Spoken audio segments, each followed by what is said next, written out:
I want to start off by asking you to tell us about yourself. Well, it's again, thank you for having me, and it's been a long and interesting journey.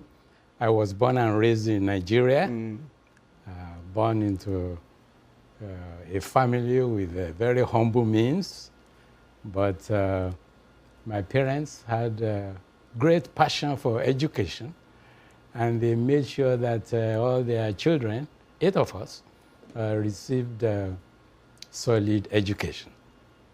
Where did you go to school for your elementary school? Was it in Lagos? Was it was it in Nigeria? Is that where you started your education? Yes. My elementary school education occurred over several series because my father was a teacher under the Baptist denomination, so they used to transfer him from town to town. So I attended mostly mission primary schools. Then I attended the Baptist Boys High School, Abeokuta, which was in Old Western region. And then from there, I went to a higher school certificate, then to medical school. Okay. Did you know you always wanted to be a doctor? Is that something that you always aspired to? Well, not until my last year in high school.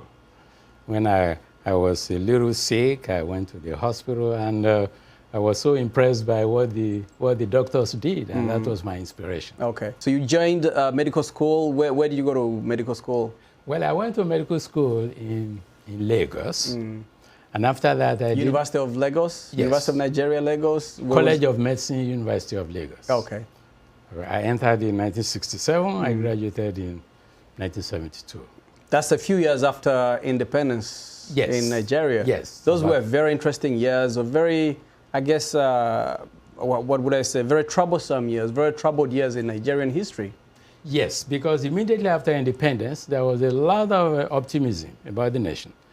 And then came the coup in January of 1966. And then the Biafran War, 3 years. That's what I was talking about, the Biafran War, yes. To 70. So my medical education actually occurred during that period. But after that, then I did my internship at the premier university in Nigeria, University of Ibadan College Hospital. Okay, that was the biggest medical school? Well, yes, it was the biggest and the oldest. It was the first university to be established by the British. I think it was established in 1948 or 1947. Then I came back to Lagos to work for a few years before I came to the United States. How would you describe life during that time in the 60s in Nigeria as all these changes were taking place? How were you viewing life for you as a student, a medical student? Well, you know, the Nigerian-Biafran War was a very unfortunate incident in the history of Nigeria. But when you put that aside, the opportunities available for the average Nigerian, I'm not talking of the children of the elites, even the poorest young boys and girls in the villages, the opportunities available for them at that time, they are clearly not there today.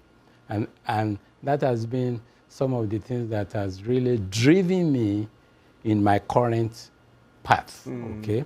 But there was no doubt that at that time, there was a lot of optimism about Nigeria. There were opportunities. And if... regardless of the war, the bloody war that was taking place. Regardless of the war, which was very unfortunate. Okay. But if you put that aside, many Nigerians will tell you that of that generation, you did not have to be the child of a rich man or a famous man to get to the top. In fact, most of my classmates, whether in high school, in medical school, in the university, we came from very humble homes. But you were able to make it. The opportunities were available to you. We were able to make it because the leadership at that time, okay, they made the opportunities available for virtually anybody. What changed? What happened to Nigeria after, I guess, after 1970? I mean, some of the people that are still in power right now, these are some of people that you went to school with. What would you say, I guess, what is your assessment on how they have been able to lead the country? the main thing that is wrong with Nigeria, if you really want to say one thing, I mean, there are many things wrong. But if you want to put it in a big box, it's failure of leadership. Failure of leadership, I would say, for the last about 42 years, since the late 1970s to the early 1980s. And that failure of leadership is a big box, which has several elements which we can get into. Before we get into the politics of it, how did your life growing up in Nigeria inform your career path? Whether it's in your discipline, your dedication to your craft, what are some of the lessons you learned as a young man that you took into your career, spanning generations, spanning continents? One thing that my generation had, remember, my generation grew up in the colonial era, okay? And actually we straddle, okay? We straddle the pre-colonial period, the time of independence, and the current post-colonial period. But what we had were mentors, okay? Many of our teachers, whether in high school, in the universities, in medical school, no matter what your specialty is, whether engineering, they were Nigerians who grew up in the country. Then most of them went for postgraduate training in Britain at that time. Not many came to the US. And then they came back home. So we had mentors. So most of my classmates, our goal was to travel abroad for postgraduate training, then return home to help to build the nation. And the first African neurosurgeon, Professor Olatunde Odeku, okay, he really inspired many of us. And when I was doing my internship at the University College Hospital, I was inspired by him and many other people. And that's what drove me into neurosurgery. Okay. So then let's get into some politics. Okay. What, according to your book, Rescue Thyself, which is a book that you wrote right after retiring from your career, long career as a neurosurgeon, what's your thesis? What is holding the continent back? Well, my thesis in this book is, first, let me pull back a minute. I decided to write the book because of what I saw as if a front row participant in the development of Nigeria and some regions in Sub-Saharan Africa at the grassroots level.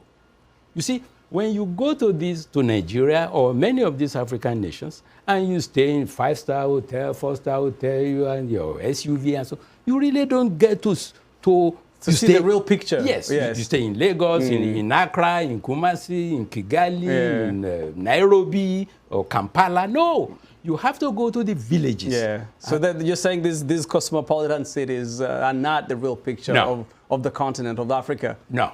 So when you go to these villages and you spend most of your time there, which is where I spend 90% of my time, okay, then you get a flavor. And then you see that the current leaders of these nations, okay, do not have a feeling for what is going on in these villages. There's a disconnect. Incredible disconnection. So I decided to write this book, okay, to show that until Africans take responsibility for themselves, there is no amount of foreign aid. You see, because the thinking in the West is that the more aid you give them, the more technology you give them, that you can lift them up. It will not happen. That is why in the past 50 years plus, more than $1 trillion has gone to this continent, mostly in Sub-Saharan Africa, and the nations keep sinking. So that is why I wrote this book. And I really believe that only Africans can save Africa. So if foreign aid is not the solution to Africa's problem, what is the solution? Well, the solution is a new set of leaders who will tackle certain problems. As I said, the failure of leadership... With a different mindset. Yes. Number one, the failure of mindset. Profound failure of mindset. And what do I mean by that? The mindset in the fact that we have allowed non-Africans to define whom we are. We don't even know whom we are. And that's a big topic. You see, we are not a collection of blacks.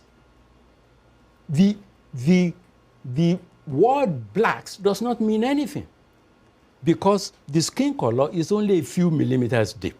Africa is the most genetically diverse continent in this world. It is the most linguistically diverse continent in this world. It is the most ethnically diverse continent in this world. It is the richest continent in this world. So we have to define ourselves by our brains. No human being is that human being's skin color. Everything you achieve in life, you achieve it through your brain.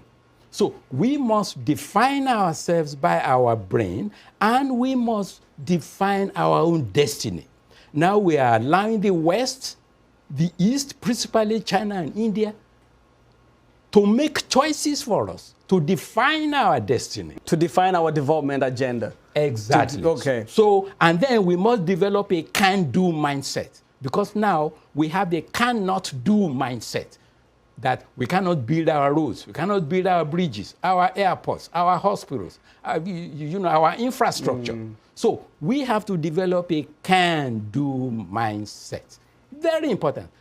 That mindset is the motherboard for all the other problems facing that country.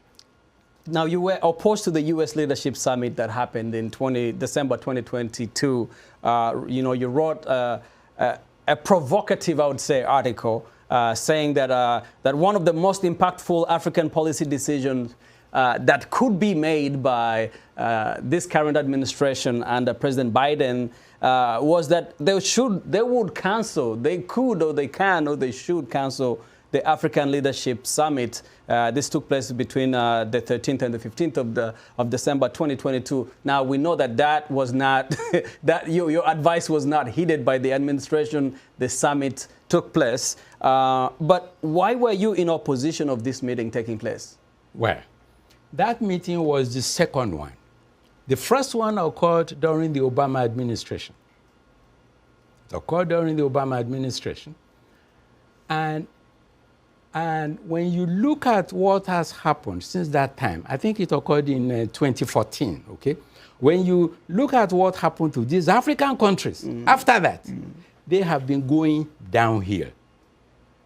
So I was opposed to this because fundamentally, it is a condemnation of Africa's being and belonging to the human race. And it is That's a quite profound statement to make.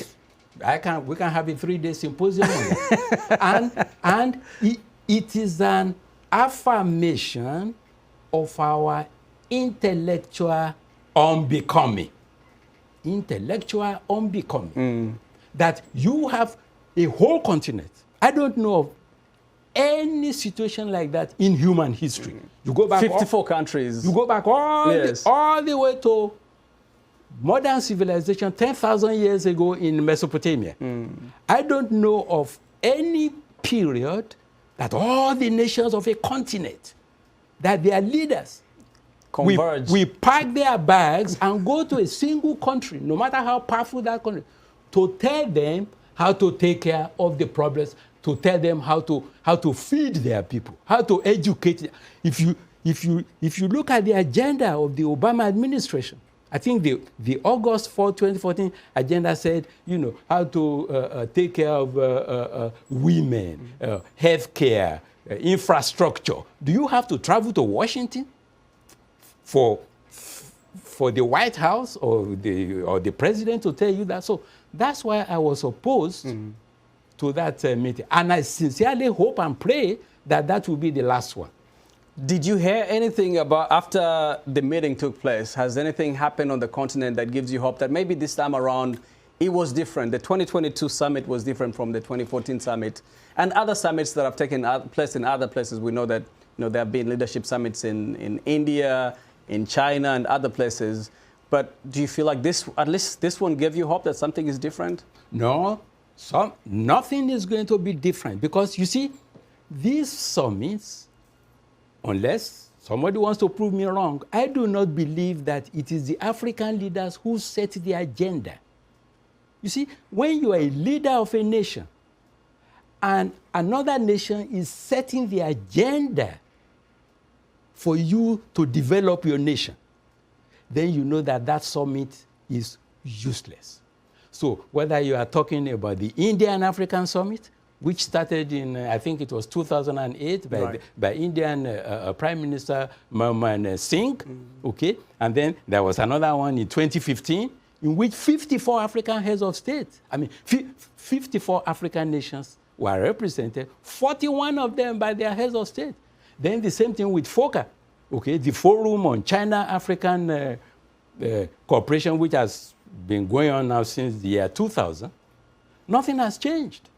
So I do not believe that these summits mean anything. And I sincerely hope that the young generation, particularly the young people, will not duplicate the shenanigans of many of these post-independent African nations leaders. Okay. Because that is not the way to develop your nation. You have 1.3 billion brains, 1.3, and each one of those brains has 100 billion neurons. And our skin may be black, but the brain is not black. There is no difference between the brain of a 20-year-old Sudanese and a 20-year-old Chinese, a 20-year-old Togolese, 20-year-old Ghanaian, and a 20-year-old German or American or Chinese or American. So what gives you hope about the continent? I'm sure it's not all doom and gloom for you. The continent, the youngest, you're talking about the youth, youngest continent in the world, so many young people, so many aspirations, so many dreams. Education is reforming, so much access to information, way more access than your generation, than my generation. Is there hope? Is there something that we can hold on to as a continent and say, this is what is driving the continent forward? This is what we can latch on to. Absolutely, there is hope. There's no question about it. One must never lose hope in life because no condition is permanent. I firmly believe that one day, a group of leaders will rise, even including members of my generation, that will reverse the situation on that continent. But the hope of the continent lies with the youth. The only thing is that the corruption, okay, the greed, the self-centeredness must abate.